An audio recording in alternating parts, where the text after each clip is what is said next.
It's about 5 students who are chosen for a writing workshop by a brilliant professor who... I never finished that sentence. It was too much to fit into one thought. It's still too much. Maybe that's why we wrote it all down. Because sometimes stories are the only way to make sense of complicated emotions. September, 1999. Beth Kramer. If you take the interstate from New York into Connecticut, you might notice the pollution that has started to infest our highways. Soda bottles, packs of cigarettes, gum wrappers. You might notice the red of the trees in the fall, the green of them in the spring. If you're very observant, you will probably notice the hidden police cars, covertly stationed near the off-ramps, waiting for speeding luxury cars they can teach a lesson to. Connecticut being the capital of traffic violations. Mom, there's the exit, Beth Kramer tells her mom, Elizabeth, pointing to an unmarked off-ramp.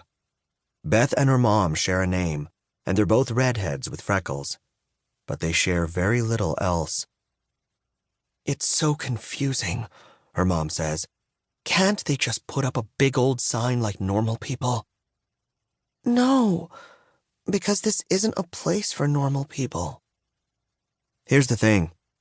In 1958, when the interstate was first built, the headmaster of Chandler Academy and the headmistress of Plum School, they were still separate institutions then, petitioned the state for their very own interstate exit, Exit 75.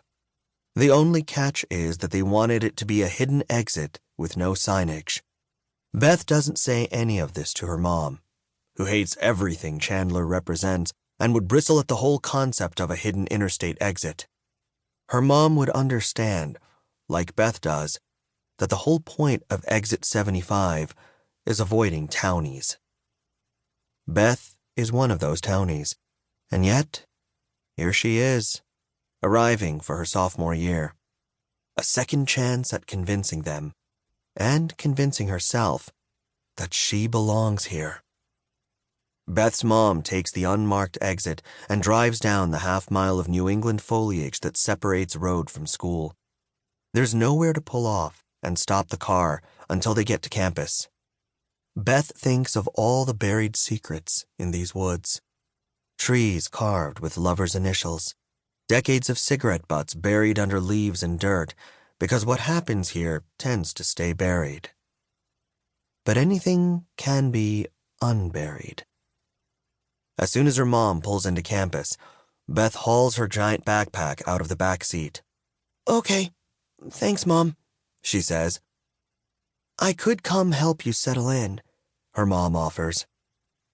I'm not a third former this time, Beth says.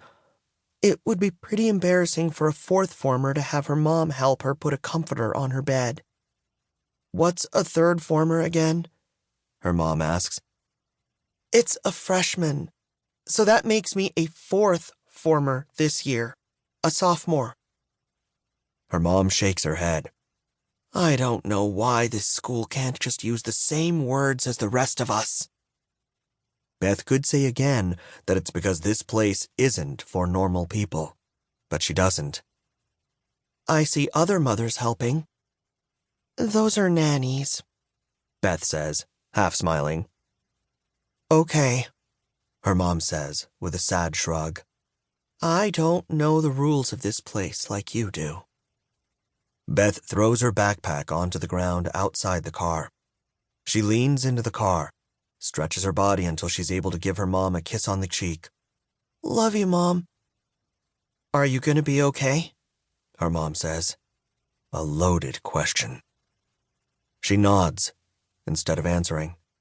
She knows that if she engages in this conversation, her mom will use it as one more opportunity to suggest therapy.